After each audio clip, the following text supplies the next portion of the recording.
And there's a big smile on our faces because football season is almost here. Larry Smith, Brad Sturdy, Mike Cagley. We're the Illini Guys coming to you from IlliniGuys.com. Breaking away from the website to get you caught up on what we've already talked about on the website. Shameless plug. Be sure to join us on that. By the way, you will not hear the guys tease me about wearing a tie today because for once, I'm not wearing a tie. I know I see it, but I don't believe it. Some sort of Larry doppelganger. It's like, Yeah, Is it's there a not really. pod somewhere that Larry's been taken over and shoved into? Well, AI, it's never correct, right? There's always something missing. AI, well, AI didn't put the tie in. That's what it comes down to. So. there you go. Hey, listen, we've got Phil Steele coming up. I talked to him on the Sports IQ show, and we're going to run that interview because he has some good things to say about Illinois.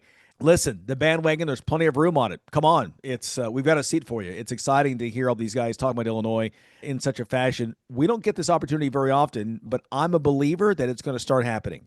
We're just going to speak it into existence. So Phil Steele of the Phil Steele Report, Phil Steele Magazine, just a veteran at doing this. Man, this guy's fantastic. Can't wait to talk with him. And also, we'll talk a little basketball. Tomislav Ivisic, what he had to say to the media during their media day that Sturdy was at recently. But fellas, here we are. It is almost week one next week. Illinois versus Western Illinois. Cannot wait for these guys to take the field. It's very exciting. Most excited we've been about an Illini football season in a long time. Yeah. Team's ranked 12th in the country. And obviously, Western Illinois isn't – the spread on this game is like 40-some-odd points, right? It's crazy big. But so that's not about – I just want to see these guys play. I want to see them play together, see them actually on the field. We haven't seen them since last January, so now we want to see what they put together. I know Brett Bielema is excited, so we're excited too. Yeah, and that reminds me that Monday night, Eye on the Illini will have BJ Stone, the voice of Western Illinois football. He's going to tell us what the Leathernecks look like and what Illini fans have to watch for as they come to town. Nice. Like that. That's going to be Monday night on Eye on the Yes, Illini? Monday night. Yep. Okay, I love that. Look, I would love to see. I don't know if it's going to happen. I don't want to jinx the team because you've got a couple of tough games here coming up. Western they should win, but some other games. I've got to go back and look. I didn't do it before the show. Maybe I'll do it here during a commercial break. The last time Illinois started 3-0 in a season. I don't even know. I'm not sure it's been in my lifetime. Oh, yeah. Well, I know they did Zooks last year. Remember? They started 6-0 that's right. and then lost the last 6. It was. That's right. That would be the only time in our life, I would bet you. So, you know what? Maybe we shouldn't because the last guy to start 3-0 was fired. So you never want to start 3-0. Yeah. I mean, even the Rose Bowl year of 83, they lost the opener and then won on the winning streak. So anyway, there we go. So yeah, very cool things happening on campus. 8,000 student season tickets already sold, gone. They named the captains this week, guys. 6 captains, Gabe Aukus and Luke Altmyer, of course, among them. Just exciting to see these guys. Tanner Arkin, Dylan Rosiak, Miles Scott, and Josh Kreutz. Great to see these guys get honored and to hear them talk about it later. Yeah, for sure. I think I liked Aukus's what he said about the defense and the depth. He wasn't really talking about himself as much as the team and talked about how much depth they have on that defensive line.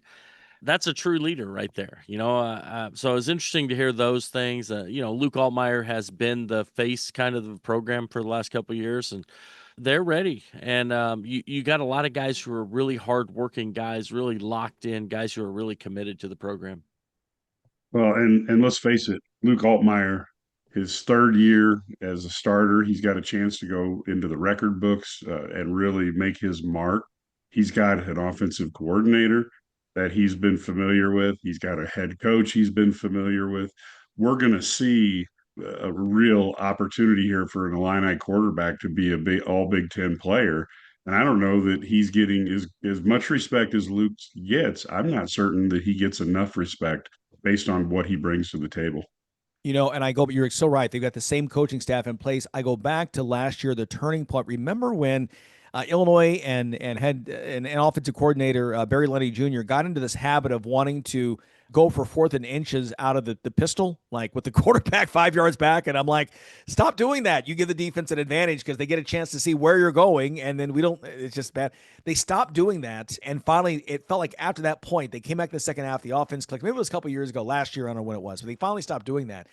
I live in Kentucky Wildcats country, and they're talking about how last year they were like last in offense, and I'm like, boy, it's nice that we have an offense that in the red zone we're outstanding. I wonder how do you determine how you're going to do that, the red zone. I always wonder about those weird, setups. And sometimes you just want to just line up and run it down somebody's throat, right? I mean, just be the physical team, be the team that you can be. And that's what I think you're going to see that a lot from Illinois this year. Cause I know they got those 3 running backs. They want to run the football and then Luke Altmyer plays off that play action and he's a nightmare then. Yeah. And Brett Bielema's got his most Brett Bielema at Wisconsin like line. And I just think it's going to be really interesting to watch that because Illinois has been good the last few years, but they haven't had all the attributes that Brett Bielema likes to lean on. And I think they do this year.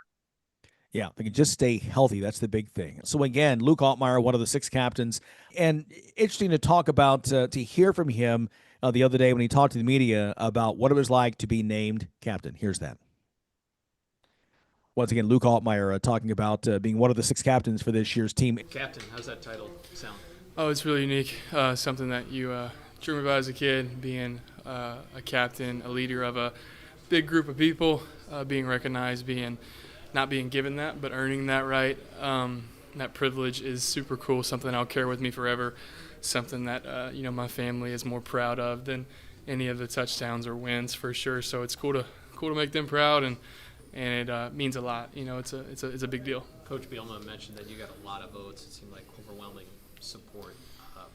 What do you want to be as a captain?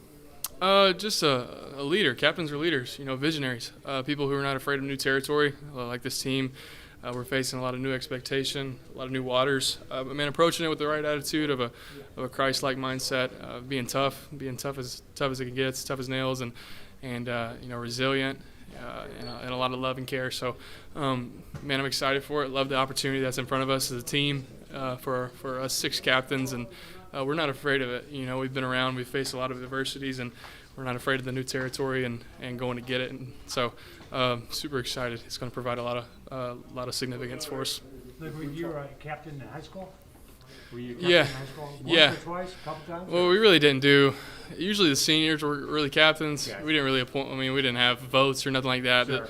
Really, the seniors were kind of the guys. And so luckily my senior year, I was kind of midfield before the game. So that was a big deal. Your team, they notice those guys, the fans, the community, they notice those people at midfield, the coin flip. So it's a big deal. It's really cool. When you're out there making the call, do you believe tails never fails, or what's your take on that? Whatever Coach Bielema tells me never fails is what I'll tell you. So, yeah, I don't know. I mean, I'll leave that to Josh Kreutz to make that I call. was going to say, you've never done that part? You don't know how that works? No, not at all. I'll leave that to Kreutz. I'll be focused on the next 4 quarters of football, so let him handle it. Talk so much about your journey here, right? Your own individual. When you factor all of that in, what did it mean to you to kind of know where you came from and how you grew here to find yourself at that seat of 6? Yeah, it's a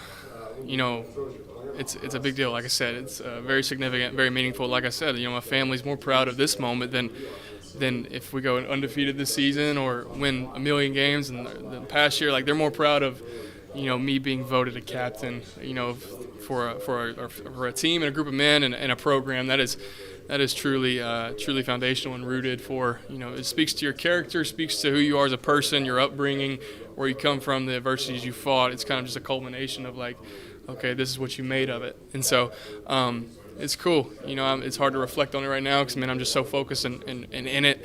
But, man, it's a culmination of, like I said, through all the setbacks, through all the victories, and staying level-headed and resilient and tough and Christ-like, and that's what it speaks to, I think. And it's not about talent, it's not about how well you throw the football, how well you catch a football, make a block, make a tackle. It's about kind of who you are as a person, and that's how the vote goes. So that speaks longer than any playing time that I'll ever get. It speaks to the character and the heart. So very, very blessed to be in this position. I earned it. I say that confidently. So excited just to lead these group of men along with some really good dudes. And boy, he's got some preseason honors as well. As you guys mentioned, the senior, he's on the Johnny Unitas Golden Arm Award watch list, also the Peyton Manning watch list as one of the top quarterbacks in the country. You know, again, and you guys know where I stand on preseason stuff. It doesn't mean anything. But what I love for players, I love for coaches, love for the program and the fan base is that what it does is it doesn't mean anything, but it does draw attention to your program. So what it means is that Luke Altmyer, because he's one of these guys, he'll be watched every single week. They're going to see what he's doing. That means that people are tuning in, watching Illinois football to see what they do. Yeah, it's exactly it. And you're on the tongues and lips of all the people who are talking about college football, and then fans hear that, and then fans start talking about your program, and then high school kids talk about your program. It's a great for recruiting. It's great for energizing a fan base. The last 20 years, we've heard an awful lot in the preseason about the Iowa Hawkeyes and the Wisconsin Badgers. This year, we heard a lot about the Illinois Fighting Illini. I really like that, and I could get used to it. Yeah. Oh, absolutely. This is Look, hey, listen, we've been on 10 minutes now. We get to talk basketball. We will, but not yet. Altmyer is one of also 4 Illini being watched for the Senior Bowl. Xavier Scott, J.C. Davis, and Gabe Aukus as well. 2 players on the Comeback Player of the Year watch list as well. Caden Fagan and Cole Rusk are 2 players that, again, saw their season in early last year. Because of that. So again, it's an exciting time right now. Guys, what do you want to see next week out of this game against the Leathernecks?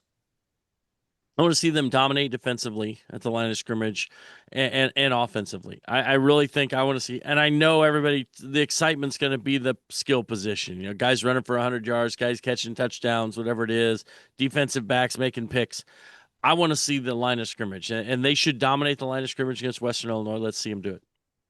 I'd like to see that domination at the line of scrimmage. The other thing I would like to see, though, I would like to see a wide receiver or 2 really establish themselves a little bit and kind of put a little spice to the offense.